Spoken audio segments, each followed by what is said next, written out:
Who in your life that you know, from A to Z, or A to Z as they say here, is not living a quiet life of desperation? You know anybody, not guys you watch on TV, I mean, people that you hang with, chill with, go and fart and belch at the sports bars with, go to work out with. You can count them if you've got any, probably on less than 5 fingers. Well, actually, 1 thumb and 4 fingers. Hence, show me your friends, I'll show you your future. You're the average of the 5 or 6 or 7 people that you have been exposed to most of your life, and I rest my case.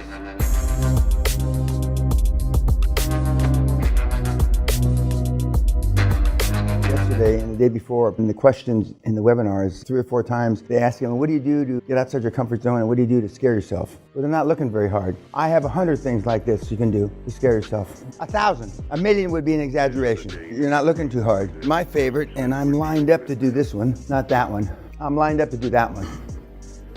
I don't have any volunteers. Everybody volunteers. They want to jump out of a jet plane with me and all this shit, but I had nobody volunteering for this. So don't fucking tell me you can't find shit to scare yourself. Now, speaking of scare yourself, my buddy, I'm being sarcastic, Love Means Zero, who I've actually tried to set up a deal with. I knew about him for many years, the tennis coach, but it never came to fruition. When he was going to be in New York for the tennis open, I wasn't there. But anyway, to make a long story, it never happened. But what are your takeaways of Mr. Personality, tennis coach, arguably the greatest tennis coach of all time? And he didn't give a fuck. We could have a seminar from now until Christmas, and I could show you a high-performance person every night, a different person that thinks and acts and reacts exactly the same. I could do it till the year 2025. I could do it to the year 2100. I could do it to the year 2200. They're all plus or minus 5 or 10% exactly the same. And they're all not the antithesis of the kids that come here, but almost the antithesis of the kids that come here, except for the people that have, been world-class athletes or medalists at the Olympics or the World Championships or various martial arts, top of the food chain. What else? He wasn't specific enough on his actual book. Now, he's a perfect example. In this regard, he's like all the other mentors and gurus. He never did it himself, and he's coaching world-class people to do it. And that's what virtually all the other gurus, they've never done it themselves, and they're teaching all the kids. So that's the only positive takeaway from all the rest of the guys and girls that coach, mentor, etc. You don't have to have done it. But vis-a-vis doing deals, that's separate the men from the boys. If you haven't done a deal, then you don't know what a deal looks like. But again, hardly anybody coaches doing deals. He told Agassi that he wasn't going to be his coach in the newspaper. That's how Andrew found out about it. Seems pretty cold, doesn't it? Pretty heartless. They are. Very few of these guys, the world-class guys, give a shit about you. Well, you, for sure they don't give a shit about. But give a shit about anybody. Again, it's almost the antithesis of everybody that's watching this, notwithstanding they don't like our pocket handkerchiefs. They don't care. They're selfish. I'm not saying that you leave your unborn kid in the basket in the gutter, and I'm not talking about that kind of stuff. That's another degree of ruthlessness to me. These people that do bad things to children and animals and dogs, I'm not talking about that. Those people, in my judgment, should usually be shot and forget going to trial, waste a lot of money on trials and stuff. What else about it? Almost all the guys have gigantic egos. Some of them cover them up better. I don't cover my ego up so much. I don't try to cover my ego up. When I was a young guy, I had to keep my mouth closed from time to time, which was very difficult for me, which you can probably imagine. But I've been talking shit. When I got the Alumni Award of the Year in 1991 for the school I got to explain about, the Dean of the School of Business, Dr. Shirley Teeter, who I had known before she was a PhD, when she was working on her PhD at UCLA, because I went to UCLA as well. I don't talk about it, but she was finishing her PhD at UCLA. When I was her teacher's assistant at Cal State Northridge, they interviewed her and they said, Dr. Teeter, you've known Mr. Pena, 25 years. You've seen him make the transition. What's the biggest change that you've seen? And she looked right in the camera. And this is a woman that never said a bad word all the years I knew her, never said a swear word ever, ever, ever. She wouldn't say shit if it was in her mouth. She looked straight into the camera and she says, the only thing that the difference with Danny is his accomplishments caught up with his big fucking mouth. And I was standing, like she was here with the camera and I'm standing over here talking to somebody else. And I heard that. It was like in The Exorcist, when his head spins around. I spun around, I couldn't believe my own ears. But she had some obviously pent-up animosity because I used to really beat her like a rented mule. I used to slap her around and I used to call her Olive Oil, like from the Popeye cartoons. So I've been talking shit for a long, long time. At that same event, when they interviewed my father, and I was just praying that they wouldn't interview him, but they did. And Dad, he never promised me he wouldn't say anything anymore, but he had already embarrassed me. Another award I got a couple years before. I said, Dad, just don't talk. When they come to interview, just fade into the crowd. But he didn't fade into the crowd. And they said, Mr. Pena, you must be very proud of your son. And he looks right into the camera again. Now, he said a lot of bad words all the time. He said, yes, my son's success, I'm very proud of my son, but my son's success is not because of me, it's in spite of me. He knew that what he did, he kept me on a straight and narrow for the most part, even though I got a lot of trouble. My success in business had nothing to do with him, but he didn't give himself credit. My success in business had a lot to do with him. He just didn't connect the dots. Whereas most parents live vicariously off their kids. Most parents want a better life for their children. Even the shitty parents. They don't know how to get that result, but they want a better. You know, if you were poor, you don't want your kids to be poor. If you're uneducated, you don't want your kids to be uneducated, etc., right? Well, as you become successful, they live vicariously off your success. For those of you that have had some success, and everybody in the room has had some success, and their parents were proud. Now, you have sociopath, psychopath parents that aren't, but I'm talking about the regular, normal meathead parents. But Dad didn't live off of my success. He didn't understand it. He just wanted to make sure that, as I told you before, that it wasn't drugs. Other than that, he was happy. Okay, anything else about the tennis guy? By the way, we're talking about the movie Love Means Zero, which I would recommend that you look at.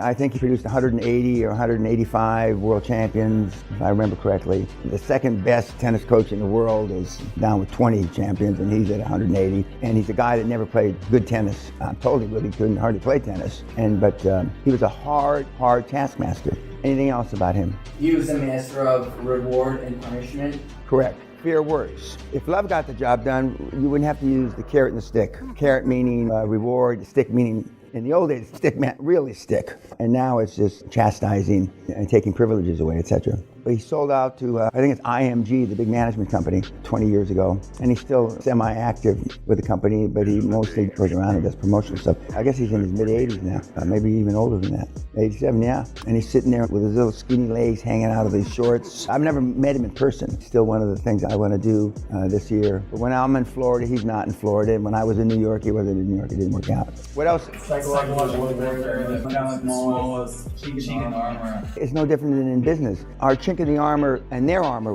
when we're going into battle every day is, unfortunately, motivated sellers are motivated for a number of reasons, but normally they have no exit. They're sick.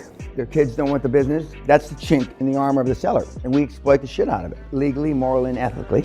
Ethics and morality swing in the wind. Everybody has their own moral and ethics. Legal is rule of law. That's the chink in the armor of the sellers when we go after their businesses. And it is war. Two people can't win. That's why when I hear win-win situations, I laugh. There are no win-win situations. That's a cliche metaphor that somebody, some Greek philosopher wrote 3,000 years ago, but it doesn't exist in real life. There are no win-win. Program your mind. Programming yourself. Kids are not programmed for success. Now, for those of you that have kids 0 to 7 or 8 and you decide to implement these things, your kids have a chance to be something really special. All kids, not all kids, but kids are told they're special. But that's a load of shit. There's 3 billion of you. How special can you be? There's 3 billion of you. And when I was growing up, there wasn't 7.6 billion people. There was maybe 2 billion people. And how special can I, East LA in the barrio, my dad's a cop. How fucking special is that? Which is the truth. So now there's 4 billion kids and my dad's a fireman. How special am I? But we've been led to believe wrongly, if you keep telling your kid he's special, unless you can show him how he's special, it goes in one ear and out the other ear. This is another load of shit my parents are telling me. Telling them they're special over and over again, and then connecting the dots to them doing something special, like that little girl that jumped on the chair. That little girl is special for doing that. Most parents would have stopped about the 4th or 5th time she hit her head on the floor. Hopefully that father will use that as a building block. Anything about any of the other videos or the tennis guy that you saw last night? Yes, sir. Be terrified of sitting on your ass, not making progress, should be a nightmare. Most of the people on YouTube, and before you got here, you must have had a lot of nightmares because we delude ourselves into progress. When we talk about goals tomorrow, and they say make small goals with marginal achievements so you don't disappoint yourself, is the theory behind goal setting, which is 180 degrees of what it should be, okay? As opposed to, I see myself in the Olympics standing on the podium, etc., instead of just going to the Olympics. Big bodacious. I see myself, Muhammad Ali, and I knew from when he was Cassius Clay, was saying he was the greatest since he was 17, 18 years old. okay? And he was considered a loudmouth, for doing that, but, arguably he was the greatest. For sure, at that time he was. There was no question about that. Whether he was still the greatest after Tyson came along and a bunch of other guys. Remember, you will never exceed your highest expectation of yourself.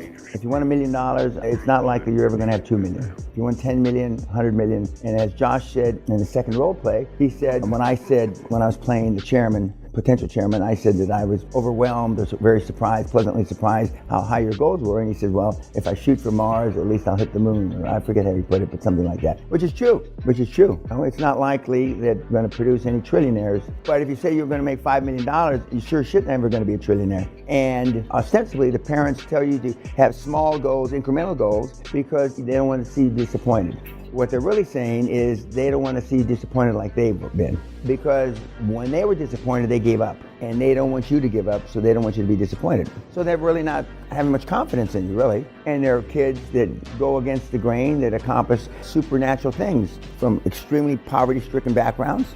But most of our parents, and I mean collectively, most of our parents have given up. Remember, 87% of the people on the planet in 2016, according to the Gallup poll, are unhappy with their life because we live quiet lives of desperation. Now, we used to have an exercise in the seminar, but we don't do it anymore, but who in your life is not living, I'll just ask the question, don't raise your hand though. Who in your life that you know, from A to Z, or A to Z as they say here, is not living a quiet life of desperation? You know anybody, not guys you watch on TV, I mean, people that you hang with, chill with, go and fart and belch at the sports bars with, go to work out with. You can count them if you've got any, probably on less than 5 fingers. Well, actually, 1 thumb and 4 fingers. Hence, show me your friends, I'll show you your future. You're the average of the 5 or 6 or 7 people that you have been exposed to most of your life, and I rest my case. That's why when I showed you a picture of my grandson with a little t-shirt, future hero, I mean, but you can overdo being a hero. And I know how you can overdo it. We had tennis courts here. My kids used to play tennis twice a day, 7 days a week, snow, rain, sleet, wind. They can't stand to look at a tennis racket now. I beat tennis out of them wrongfully. They used to do martial arts. I had my own guy like you come to the house 4 times a week. They got up to, I think they got the brown belts, and then they quit. The only thing that they still like to do is play golf. I built a golf course. I think golf because they could get away from me. So I know how to overdo it, and you can't overdo it. Okay, YouTube, thank you.